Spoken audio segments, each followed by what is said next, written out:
Unique একটা জিনিস বলি, বাংলাদেশি মানুষ, আমি বাঙালি বললাম না, বুঝলো বিষয়টা? আমি কিন্তু বাংলাদেশি বলছি। তো বাংলাদেশি জাত বা বাঙালি মানুষটাকে তুমি বাঙালি মুসলিম বলতে পারো। বাংলাদেশি জাত কিন্তু বাঙালি মুসলিম যদি বলো তাইলে একটা আলাদা জায়গায় যায়। না, বাঙালি মুসলিম এখানে আমি বলবো না, এটার পরে ব্যাখ্যা আমি দেবনি। বাংলাদেশি বললাম, আমি এখানে ধর্ম আনবই না। তো বাংলাদেশি যারা আছে,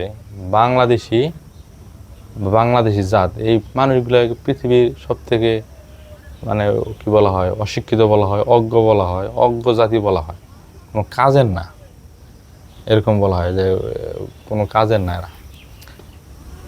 এই জিনিসটা কিভাবে দেখো? কয়েকটা জিনিস এখানে, এটা অনেক বড় একটা বিষয়। যদি আমরা সহজেই মানুষকে গালি দেই, বকা দেয়, আরে বাঙালি বাঙালি আর স্যার কিউ, বাঙালির মতো খারাপ কোনো দুনিয়ায় কেউ নাই, এরকম একটা কথা আছে। তুচ্ছ তাচ্ছিল্যের স্বরে বলি, তুচ্ছ করার জন্য এবং যে কোনো একটা কর্মকাণ্ডের জন্য বাঙালি এটা হইব। এই জিনিসটা যদিও আমার কাছে পিওর ইনফরমেশন যদি নাও থাকে, এই শব্দটা আসছে হচ্ছে ব্রিটিশ থেকে। ব্রিটিশরা যখন এইখানে শাসন করছে, তো এই বাঙালিরা যদি কোনো কিছু করে থাকছে তখন বা কোনো কিছু করছে, তখন তারা এইটা বইলেই বকা দিচ্ছে, বাঙালি জ্ঞান নাই, বুদ্ধি নাই, কিছু নাই, এটা করছে, বাঙালিদের মধ্যে খারাপ নাই। জিনিসটা ওই জায়গাতেই বা ব্রিটিশরা এটা প্রতিষ্ঠিত করছে। বাঙালি যখন এই ধরো 1757 সালে যখন সিরাজউদ্দৌলারে চক্রান্তর মাধ্যমে পরাজিত করে ব্রিটিশরা, এই রাজ্য যখন দখল করে, তার আগের যে আমাদের বাংলা ভাষা ছিল, সংস্কৃতি ছিল, সবই ছিল, সাহিত্য ছিল, একদম বলা যায় এরা গলা টিপে হত্যা করছে। এখন না হয় অনেক কিছুই আছে, তখন তো কিছুই ছিল না, একটা বই আছে ওটা ডাস্টবিনে ফালাইয়া দিলাম, আর কিছু রইল? জিনিসটা তো নাই। এই জিনিসগুলো আমাদের ইতিহাসেও নাই, কোনো জায়গায় নাই, কিন্তু ব্রিটিশরা এই কাজটা করছে। অবশ্যই তখন যেহেতু এটা একটা রাষ্ট্র ছিল, রাষ্ট্রের অবশ্যই কবি ছিল, সাহিত্যিক ছিল, তারপরে আবার হচ্ছে বুদ্ধিজীবী ছিল, সেনাবাহিনী ছিল, সব শ্রেণীর মানুষ নিয়ে একটা রাষ্ট্র পরিচালিত হয়।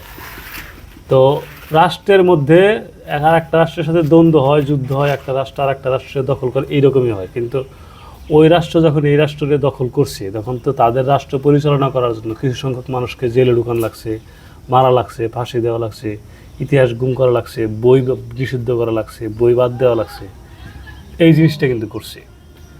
তো ওই যে এটা করার পরে যারা সবচেয়ে বেশি ধনী ছিল, সবচেয়ে বেশি সম্পদের মালিক ছিল, বুদ্ধিজীবী ছিল, কবি সাহিত্যিক ছিল, এদেরকে রাতারাতি গরিব বানিয়ে দেওয়া হয়। রাতারাতি তারা ফকির হয়ে যায়, তাদের নিঃস্ব, কিছু নাই, থাকার জায়গা নাই, খাওয়ার জায়গা নাই, এরকম একটা অবস্থা। তা আর ওই সময় ব্রিটিশরা যেটা করছিল সেটা হচ্ছে আর একটা কাজ করছে, যে মুসলিমদেরকে, ওরা কিন্তু আবার এরাও জানে যে ওদের জন্য থ্রেট কি, মুসলিম ছাড়া ওদের কোনো থ্রেট নাই। বা পুরো পৃথিবীও এখনও বর্তমান পর্যন্ত যে জায়গায় ক্ষমতায় থাকুক, তারা সবাই এটা বিশ্বাস করে যে আমাদের জন্য যদি কেউ থ্রেট হয়ে থাকে সেটা হচ্ছে মুসলিম দমন কমিটি হচ্ছে বলতে পারো জাতিসংঘ। যাই হোক, এইদিকে না যাই। তো এই যে আমাদের বাঙালিদের, বাংলার মানুষদেরকে যে করে রাখলো, দাস বানায় রাখলো, সেই সাথে আমাদের বেশিরভাগ মানুষ গরিব হয়ে গেল, চিরস্থায়ী বন্দোবস্তর নামে সকল জমি রাষ্ট্রের হয়ে গেল রাতারাতি। হঠাৎ করে একদিন সকালে ঘুম থেকে দেয় জমির মালিক যে হে না, জমির মালিক রাষ্ট্র। তারপরে আবার এই চান্দা সুন্দা তোলা ধরলো, এইগুলো যে আছে, এই জিনিসগুলোর কারণে তো হইল কি, আমাদের বাংলার মানুষগুলো হয়ে গেল গরিব। তো জীবন চলার ক্ষেত্রে তারা হয়তো কিছু অপরাধ করে থাকেও যদি, বা কোনো কিছু করে থাকে, এই ব্রিটিশরা হয়তো এইভাবেই বকা দিয়ে এখন এই জিনিসটা আমরা ওইটা ওরা বলতেছি দেখে আমরাও বলি বাঙালি। কিন্তু বাঙালি একটা উচ্চ শ্রেণী, বাংলাদেশের মানুষের ফিলোসফি, চিন্তা, এটা অনেক বেশি উচ্চ লেভেলের। কয়েকটা জিনিস বলি, এই বাংলাদেশের মানুষের দাস হয়ে থাকা, কারো ওপর মানে যে পরাধীন হয়ে থাকার রেকর্ড বাংলাদেশের মানুষের নাই, এটা তারা থাকতে পারে না। এটার হচ্ছে জীবন্ত উদাহরণ হচ্ছে এই যে 24শে জুলাই কিছুদিন আগে গেল, যে আমরা কারো নিচে থাকবো না বা কারো পদদলিত হয়ে থাকবো না, এরকম রেকর্ড নাই। আর ব্রিটিশ আমলে যতগুলো বড় বড় আন্দোলন সব মুসলিমরা করছে এবং বাংলার ভূখণ্ডের মানুষগুলো করছে। আন্দোলন কেন হয়? ব্রিটিশদের তারাইছে হচ্ছে তারানির ক্ষেত্রে মূল ভূমিকা হচ্ছে মুসলিম, যদিও এই ইতিহাসটা মানুষকে জানতে দেয় নাই, এটা একটা বিষয় আছে।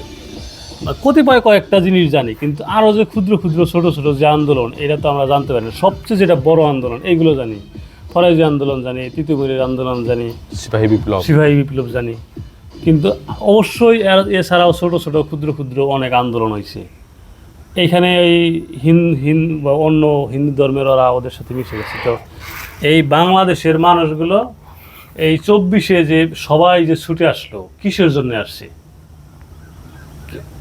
এই হচ্ছে মানুষের ছুটে আসার মেইন কারণ হচ্ছে আমরা নিজেরা আত্মমর্যাদা সম্পন্ন জাতি হিসেবে বাঁচতে চাই বা বাঁচার ইচ্ছা। এই যে বর্তমানে বর্ডারে যে কিছুই নাই, বাস নিয়ে বিএসএফদের দৌড়ানি দিতেছি, এটা তো সাহসের বিষয়। এরকম সাহস কোনো জাতির নাই যে একটা অস্ত্রের মুখে বাস নিয়ে দৌড়ানি দিব, একটা দাও নিয়ে দৌড়ানি দিব, এটা কারণ নাই। তো এইগুলো হচ্ছে বাংলাদেশের মানুষের গর্বের বিষয়। বা যে কোনো জিনিসের সৎ হওয়ার ইন্টেনশন বাংলার মানুষের মতো কারণ নাই। বাংলাদেশের মানুষের সততা আউটস্ট্যান্ডিং। এইটা জাস্ট একটু যারা পলিটিক্যাল পার্টি থাকে তারা একটু যদি খালি নিয়মের মধ্যে ফালাইয়া দেয়, মানুষ এই নিয়মের মধ্যে যায়। কিন্তু এটা তারা ইচ্ছাকৃতভাবে এই জিনিসটি করে রাখছে, কারণ এদেরকে যদি জানতে দেওয়া হয় যে তোমরা পৃথিবীর সবচেয়ে ভালো জাতি, তোমাদের মধ্যে কিছু বৈশিষ্ট্য আছে যা নিয়ে তোমরা ভাবো না, এই জিনিসগুলো তোমাদেরকে সবচেয়ে বেশি সুন্দর এবং গর্বিত জাতি তোমরা, এটা যদি বাংলাদেশের মানুষ বুঝে ফেলায়, তাহলে পার্শ্ববর্তী দেশ বা অন্য দেশের জন্য হুমকি। কারণ এই দেশটা বেশিরভাগ মানুষ হচ্ছে মুসলিম, সবার জন্যই থ্রেট। তো এই সাহস, সততা, এই জিনিসগুলোর কারণে মানুষ এই মানুষগুলোকে বাঙালি বলে তুচ্ছ করার একটা ইন্টেনশন সবার মধ্যেই আছে, বা এটা সবার মধ্যে থাকে, বা আমরাও বলি। কিন্তু আমরা যে বলি এটা না বুঝে বলি, জানি না, বুঝি নাই, বা কোনোদিন ভাবি না, অল্প বিষয়ে বকা দেই, বাঙালি বইলে বকা দেই। এটা ঠিক না, এটা আমাদের গর্বের ইতিহাস। বাংলাদেশের মতো এরকম সাহসী মানুষ, গর্বিত মানুষ নাই। যতটুকু বিশৃঙ্খলা বাংলাদেশের মধ্যে আছে, সম্পূর্ণ দায়ভার হচ্ছে এটা রাষ্ট্রের, যে রাষ্ট্র এই বিশৃঙ্খলাগুলোকে মেইনটেইন করতে পারে না। অ্যাজ এ মানুষ যদি এইরকম একটা গভর্নমেন্ট, যে দেশটা সবচেয়ে বেশি, যাদেরকে আমরা সুশীলের উচ্চ লেভেলে রাখছি, স্মার্ট লেভেলে, এইরকম শাসক ওদের দেশে দেওয়া হোক, ওদের দেশের অবস্থা আরও বেড়াচাড়া লেগে যাবে। আমরা বাঙালি এবং বাংলাদেশি জাতি, গর্বিত জাতি। এই জিনিসটা